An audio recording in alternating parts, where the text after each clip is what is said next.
When I first tried to lose weight, I failed over and over. Every diet felt like punishment that felt like the way it was supposed to be. And every time I slipped, the guilt would make me actually gain more weight than I started with. I thought nothing was ever gonna work. I kind of gave up on it. After losing 100 pounds myself and coaching hundreds of people to do the same, I finally uncovered the truth about fat loss. I realized every client I was working with was making the exact same avoidable mistakes. And once they fixed them, fat loss finally felt simple. These are a few game-changing things I wish I understood from day one. Things that would have saved me years of shame and failure. And today, I'm gonna give them to you. So think of learning fat loss like learning to ride a bike. No one hops on and pedals perfectly the first time. You wobble, you fall, you skin your knees, and it kind of sucks. But every fail teaches you a little bit of balance. The only way to truly fail when learning how to ride a bike is to stop getting back on. And I know that's cliche, but you are going to fail at this. You are going to have moments where you feel like a failure. But again, you don't really fail unless you completely give up on your fat loss and you let one bad meal or one bad day or one bad weekend turn into months and even years. I like to tell my clients that is literally a sign that you are doing the thing. Like if you go 8 months without failing, I've had clients like this that they're just losing weight. And I will actually bring up to them, hey, just be prepared. Like something is going to happen eventually in your life. You know, God forbid, whether that be someone that passes away and that's going to hit you really emotionally, or, you know, a breakup or whatever, a loss of a job, something major is going to happen. And when a person has gone 8 months or whatever, never experiencing that, then when they do, they're not ready for it. So I try to actually prepare my clients. I don't want to sound like a Debbie Downer, but I try to prepare them that it's not always going to be this smooth. Something that adds to this, kind of like a side point, is that alcohol makes every failure worse. And the reason I bring that up here is because whenever we go out to eat, watch a fight, watch a game, something like that, alcohol oftentimes is involved. It could be, you know, the Super Bowl, it could be hanging out with your friends or whatever, and that's fine. I'm not saying you don't have to drink alcohol. I'm just saying that it tends to make things worse. So just consider literally saving just the most special events for, you know, consuming alcohol, and try to hold back on exactly how much you consume. Get a little bit of that buzz or whatever it is you're going for, and then stop there. You don't have to continue going, because then you make bad decisions and you eat all this junk food, and it just makes the whole thing worse. Talking about events, don't save calories. This is still in that failure is an inevitable thing point. Don't save calories. If you're going out to eat, you're going to a wedding, whatever it is, don't save them. It just doesn't work out. It never works out. Please trust me. Just let your calories go over a little bit that day and move on. Another thing I wanted to bring up is that if you take, this is a frequent, thing that I see, that I see with clients.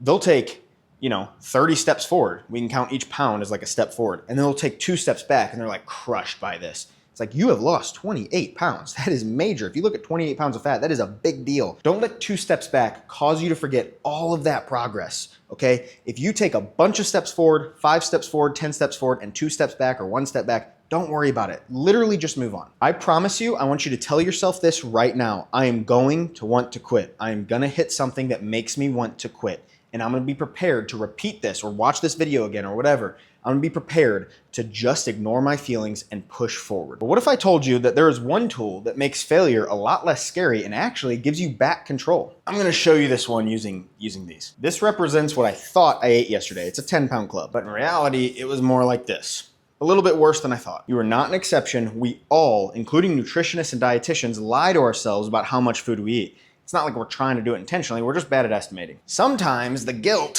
feels like this, 2 10 pounds and a 15-pound club. It's starting to get really heavy. But when you actually log it, you're gonna see the truth. Most bad days are not this heavy. This is a 30-pound kettlebell. They're just a little extra. Back to the 2 10-pound clubs. Food logging turns that overwhelming weight into something that is very manageable and shows you the truth.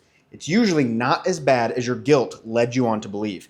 And this representation using the weights in my basement, I bet you know exactly how it feels, because I've been exactly where you're at. I'm one of the trainers on YouTube that has struggled with their weight and has overcome it. The lesson here is that it literally feels like you're holding weights. It is heavy on your heart, and I get that. The big thing here, this point's about food logging, and yes, it helps you to remain accurate, and that's so important, but for the purposes of this video and telling you kind of like what I wish I knew earlier and the things that would have helped me a little bit more along the way, is that the guilt is so much bigger than the truth, typically.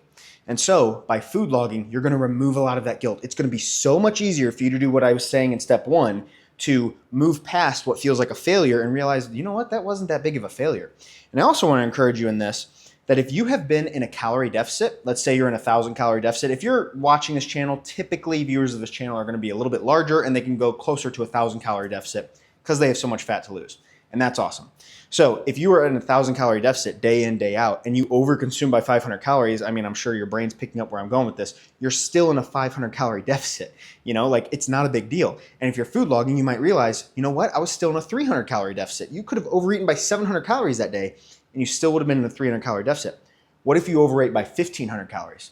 You're only in a 500 calorie surplus. That's like what, 14% of a pound of body fat? Like the very next day, you lose that. It's just not a big deal. And food logging exposes that. And I'm telling you, it helps your heart. If you're anything like me, you need to feel that encouragement to get through this. And that is so encouraging. But here's the truth. If you stop here, you're still gonna fail. Because if you don't protect your muscle, all that tracking and effort is not gonna matter at all. So I'm gonna illustrate this here on this whiteboard with 2 triangles. This one is no muscle or ends up being skinny fat at the end of a fat loss phase. This one is going to be muscle, because you protected it throughout the fat loss phase. Obviously, this triangle literally wouldn't stand up. If you have a triangle on its tip instead of its base, it is going to fall over. And that's what we're going for here, is if you don't have any muscle, you will. I promise you will end up gaining that weight back. With muscle, you build on a solid foundation. Everything above it, your fat loss, your confidence, and your energy stays supported. And this is how you live a happy existence while losing fat. So lifting and protein protect your muscle. Now you don't have to lift traditionally, like go to a gym and lift weights. That is one of the easiest ways of doing it in terms of being able to keep track of how you're progressing, because you want to be progressively overloading, which means like if you're used to using 15 pounds, eventually you want to use 20 pounds and stuff like that. But you also could do push-ups. You could do a program at home. And if you don't already have it, FitBuddy is my online free fat loss coach. So link in the description and the pinned comment. You can say, this is the equipment. It's built to take your inputs. It'll ask you a bunch of questions. Take your inputs and build you a program, build you a nutrition plan, anything for fat loss. I programmed it in a way, ChatGPT, in order to do that. So it's only taking the best information and giving you a good plan from that.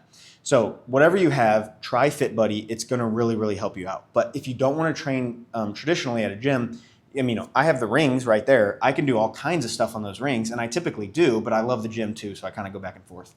But the point is that lifting, even if non-traditional, even if you don't push it super hard, is going to keep your muscle, and that is what is key. Now, protein, you want roughly 1 gram per pound of body weight, so of your goal weight. So if you're 400 pounds and you want to be 200 pounds, like that would be a dream, try to get 200 grams of protein.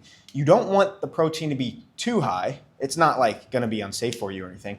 It's just that you want some carbs to be able to fuel those awesome workouts. You want some fats in order to transport your testosterone and make sure your testosterone stays high and all that stuff. All of your endocrine system stays good, which is your hormones and everything. You don't want those to get out of whack, or you're going to get super hungry with ghrelin and leptin and all this stuff that I don't really want to bore you with the names of, but the point is that if you've ever been like, dude, I can't stop thinking about food, it could be that your hormones are all out of whack. Also, it could just be too big of a calorie deficit. Another thing that this, focusing on muscle, I know that you're here for fat loss, but this is so helpful, one, in the pursuit of fat loss, but also it gives you a goal to shoot for that isn't just scale related. You want to be able to have fun along the way. If you're miserable the entire time, of course you're gonna quit. Of course, that's probably why you quit in the past. So we need to be eating enough calories that we're not miserable in that regard. And then chasing something like getting a bigger bench press or getting a better form on your squat or whatever. There's these rewards that happen far more often than just stepping on the scale and seeing that's up today, down that day, up that day.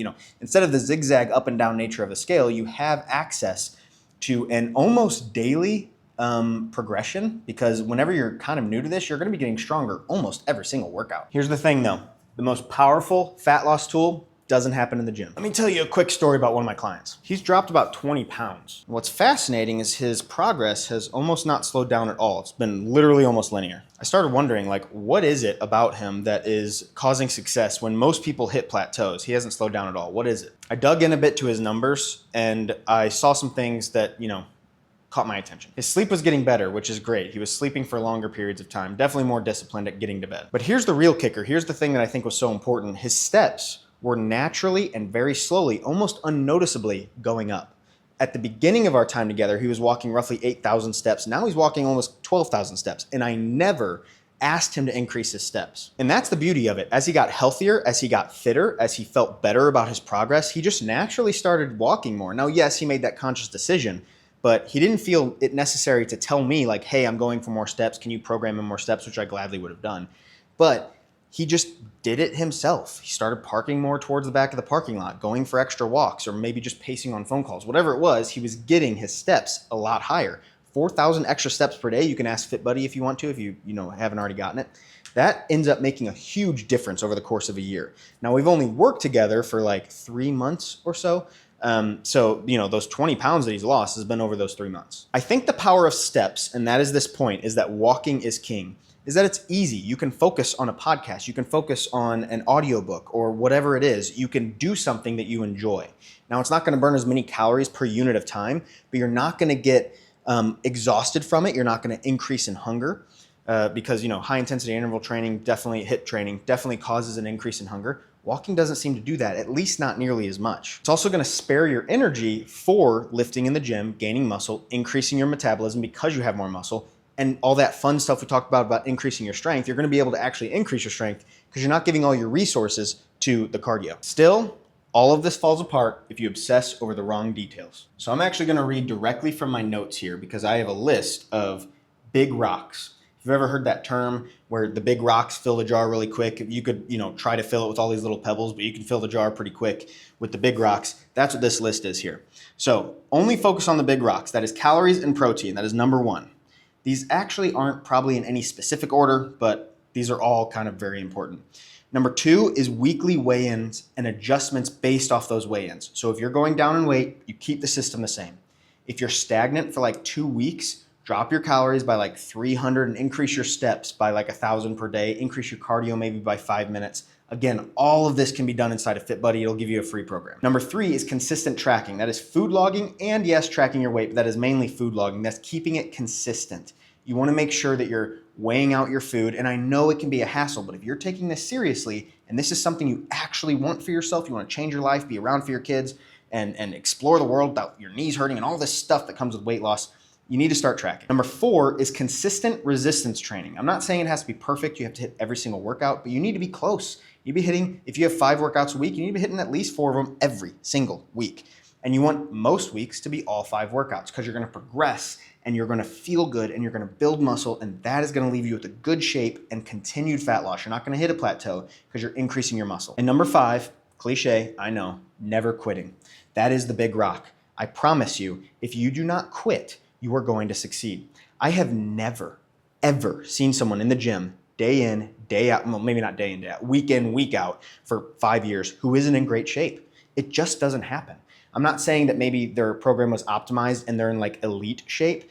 They don't look like a trainer or an athlete, but typically if a person's been in the gym for 3 years, I'm just putting like bigger numbers on this, they have lost the weight. Weight is no longer their issue. What might be their issue now is wanting to build as much muscle as possible or increasing their shape here or learning how to eat high protein with X, Y, or Z diet. They have new problems. And this is something that I know you deep down want. You want new problems. And that means you're going to go to the gym and create those new problems by being consistent. If you need help staying consistent, please let me know. This is what I do. I train people. So click the link in the description, check out my program, see if it's something that interests you. It's only $45 a week with a 2-week money-back guarantee, okay? So what do you have to lose? I can help you. I've helped so many people lose weight, and you can do this. I'm a big believer in you, but also my clients. I pour encouragement into them every single day of the week. Monday through Friday, I'm talking to them. You can do this. We can do it together if you need. You got this.